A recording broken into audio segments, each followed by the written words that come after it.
it's definitely frustrating that we couldn't do it, the way it's meant to be done in person. But it's been amazing how you've been able to still coordinate a lot of these virtual webinars and roundtables to still keep building that momentum and keep things going. And, I'm excited for when we do actually get to have, the real event. Hello, everybody. This is John Bernatovich, president and founder of Willery and one of the organizers of DisruptHRCbus. We are continuing our video chats with our speakers and sponsors. And today I'm delighted to be joined with one of our committee members and our sponsors, Nyle Mohler from USI. He's a benefits consultant. Just as a quick update, we are continuing to collect information and get feedback from the community about things that we can do while we endure the COVID pandemic outbreak that's happening in our communities, our state, and in our country and the world. So please keep an eye on our social media channel, DisruptHRCbus. In addition to that, we'll continue to communicate with you about upcoming events. Our next event will be a virtual roundtable in the latter part of August, the last Thursday in August. So without further ado, let me go ahead and get Nyle Mohler introduced. Welcome to our video chat, Nyle. Glad to hear from you guys. Thanks again for joining us. Why don't you go ahead and tell the listeners and those watching right now a little bit about yourself, your role at USI, and what you focus in on. Yeah, absolutely. So USI is one of the largest private consulting firms in the country. We essentially have 4 areas of expertise, one being property casualty, one being employee benefits, and then individual risk, as well as retirement consulting. So my role within that organization is an employee benefits consultant. So that generally means I'm working with an organization's leadership, whether that's the CFO, HR director, CEO, owner, really just depends who the decision makers are within the organization, to build a strategic plan for their benefits program and manage that risk, which is a tall task for a lot of companies, given that that's normally the second biggest spend the organization faces. So that kind of encompasses what I do from a client perspective, and it's also my responsibility to kind of spread the word on what USI does and facilitate new relationships and things of that nature. So cool. And what do you have a geographic area that you cover? I know you're from Columbus. What's the territory you cover? So I'm actually from, just a little about me real quick. I'm from Toledo, Ohio. And then I went to school down at Miami of Ohio, and then bounced back to Columbus. And I've been in Columbus since about 2014. And, USI has a national footprint. So we have about 150, I think it's a little over 150 offices now across the country. So generally I focus on organizations within Central Ohio or Ohio specifically. But that being said, when my focus is mid-market companies, which for me that means companies with anywhere from 50-ish employees up to a few thousand employees. And companies in that space tend to have multitude of locations, or they might have leadership in one place, but the headquarters technically another place. So we I'm very lucky to be able to follow the relationship wherever it goes. So I've talked to groups in California, groups in Michigan, all over the place. So cool. So you've covered Toledo, so the western, northwestern part of Ohio. You've covered Southwest with Miami. Now you're Central Ohio. When are you coming to Cleveland, man? We got to get you up to Northeast Ohio. Yeah, I've been to Cleveland numerous times. I have a lot of college friends that are from the Cleveland area, and then my uncle actually went to law school at Case Western, so I'm very familiar with Cleveland. Yeah, cool. I've hit all the major areas of Ohio. If you can't tell, I'm a huge Browns fan, and I always apologize whenever I'm doing anything in Columbus that for those that are the Cincinnati Bengal fans. I hear there's a split. I think it's more weighted toward the Browns. At least that's the story I'm telling myself. So I think so. Yeah, I'm a Browns fan myself, so no apology necessary. Good to know. Good to know. Well, one of the reasons why we wanted to continue these conversations is the last few months have been brutally difficult for all humans in the world, frankly, and in our kind of communities as well as in the United States, we've been ravished by the COVID virus and are continuing to see some unique challenges that is facing. In addition to that, we've had obviously the social injustice movement that has gained a tremendous of rightful momentum. And I know human resources is being impacted greatly. You know, remote work, maybe a lot of furloughs or layoffs. So I'm just curious, from working with clients of yours over the last few months and being in the risk-based business and people facing risk, what have you seen as a few of the impacts that you personally experienced with clients of yours now? It's all over the map, right? So you have a mixture of organizations that, you know, are considered essential businesses, and they really haven't missed a beat, right? They've even had to hire additional people. And the issues kind of facing them are really just, how do we keep our employees safe? You know, which employees are necessary to come into the office, or, you know, actually be on the manufacturing line, and which ones can we transition to a work from home environment? You know, things of that nature. So that's been one set of issues. And then the other set of issues is, like you mentioned, you know, furloughed employees, and what impact that has on benefits, reduction in hours, and what impact that has on benefits eligibility. And then those employers that did have to shut down, then bringing people back into the workplace, right? So you have that set of issues, and then, you know, couple that with decreased revenue or decreased cash flow. So then it's looking at, you know, what type of cost saving strategies can we implement, you know, in the short term and long term, they're going to help offset some of that lost revenue. So that's kind of a brief overview from that perspective. And you know, before COVID hit, one of the things we saw a lot of was how employee benefits is impacting or is being integrated into an employer's culture, right?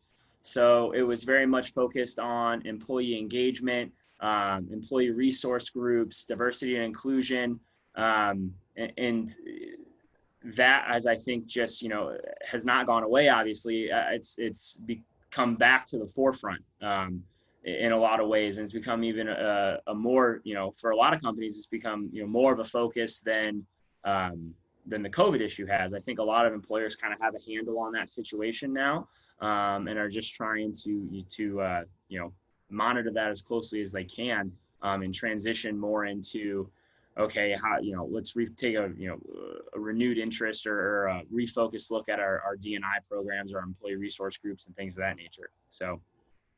Yeah, no, that makes tons of sense. And just curious, from what you shared, Nyle, in doing what you do, are you seeing that companies that maybe were using another carrier or another provider that maybe weren't satisfied with the support they got, or maybe aren't seeing the cost savings that they would expect? Is that where the majority of your conversations are? Or are they with your existing block of clients that, you know, based upon their relationship with you, you're helping them out? Yeah, so it's interesting when all of this hit, particularly the COVID-19 situation. You know, our goal really was just to push out as much information as possible, and to create a resource center where prospects and clients alike could both go and access some information. There was, you know, it seemed almost like hourly compliance updates, whether it was on the FFCRA, or PPE, or the PPP loans. You know, there's new information coming out on, it's like I said, it seemed like an hourly basis. So a lot of what we did initially was just to have our experts, whether that was on the benefits side or on the employment law side. We have ERISA attorneys on staff, to just try and disseminate as much of that information as possible and put together, you know, return to work guides, and compliance updates and things of that nature. Just to, you know, like I said, just to keep these employers and prospects alike up to date on all the changes. And now it's kind of transitioned into, okay, you know, we kind of have an idea of what the downstream impact is going to be from a revenue perspective. What are some cost saving things we can start to implement within the next, you know, 6 months to a year to help offset on the benefits side. So it's initially it was just pumping out information, and now it's transitioning more into a lot more of those strategic cost saving talks. Sure. Yeah, I Does understand. that answer your question? Yeah, no, for sure. Yeah, I get it. It's people are trying to figure this out and navigate through Right. it. Someone that's providing resources and expertise and consultative advice, not necessarily hard sales efforts, just information, understanding need, and seeing if you can solve the problem. Right. Exactly. Yeah. Well, that being said, so is there anything from a suggestion perspective or things that you've seen? You mentioned cost savings or companies furloughing employees, and I'm hoping that we're past the majority of that. Mm-hmm. And any major suggestions you've had or creativity or things that stood out to you? Maybe it's just a basic, it's not anything super wildly sophisticated. It's just a blocking and tackling, so to speak, on some element and what you impact. Is there anything in particular that stood out to you? Yeah, I mean, I think something that all the employers should be doing is making sure they're having conversations with their current carriers to make sure they're taking advantage of any type of financial relief that those carriers are offering, because the carriers are a business as well, right? So they're trying to retain as many of their clients as possible. So whether they're offering premium holidays, or you make sure you're getting up to date on, they're making adjustments to benefits eligibility to be more flexible for employers that are, have employees with reduced hours that under normal circumstances would no longer be eligible for benefits. I know that, some carriers we've talked to are doing, for certain segments of their book of business, are doing, a cap on the renewal, things of that nature. So making sure you're taking advantage of all the potential savings opportunities your current carrier is offering, and then from there, you kind of get more into the weeds on funding strategies. Pharmacy strategies are probably two of the biggest things that you can do as an employer behind the scenes to save money without also disrupting your employees, right? Because the funding strategy or carving out your pharmacy, those are things that your employees are going to have no idea about usually, or it's going to be very little noise, but they can offer a ton of savings to the health plan. And then, from there, it's how are you communicating those benefits to your employees, right? What's the best way to say this? Retaining your talent now is probably, retaining especially your key talent now is probably even more important, than it normally is. So it's making sure you're communicating to those employees the type of value you're investing in them through your benefits package is extremely important. I know one of the things I mentioned on the roundtable last week was if you're not taking advantage of the mobile apps out there to communicate that information, you're missing out. 80% of the population has a smartphone now, and if you don't have a mobile app that's effectively communicating your benefits to your employees and making it easily accessible, easy communication from the employee directly to the carrier, educational videos, things of that nature, you're missing a really high value touch opportunity to endear your employees to your benefit plan. Sure. Yeah, no, that makes total sense. I appreciate you sharing. So as we bring the video chat to a close, first and foremost, thank you for your support to Willery as well as Disrupt HR Columbus in helping us put on this event. I know this has been a unique saga for all of us, but I've appreciated your endurance and support as we've continued to bring content like this video chat as well as the roundtables to the community, which I know we've gotten great feedback on. So I'm just curious as to your personal experience and enthusiasm for the concept of Disrupt HR now. Yeah, I was really excited about it. That's why I got involved. That's why I got USI to become a sponsor, and that's why I wanted to participate in some of the committees as well, to help put this event on. And it's definitely frustrating that we couldn't do it the way it's meant to be done in person. But it's been amazing how you've been able to still coordinate a lot of these virtual webinars and roundtables to still keep building that momentum and keep things going. And I'm excited for when we do actually get to have, the real event, right? So. Yeah, we will do it one way or the other. I know Yeah.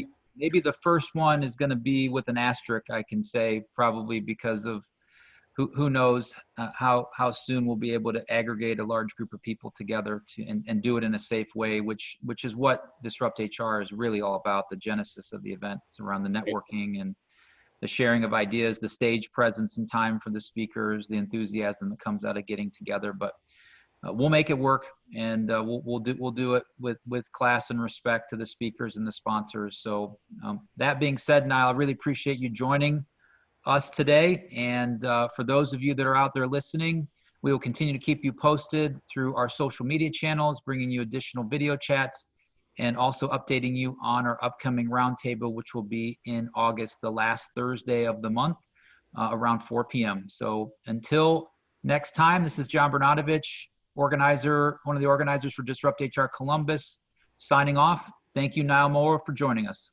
Thanks, John.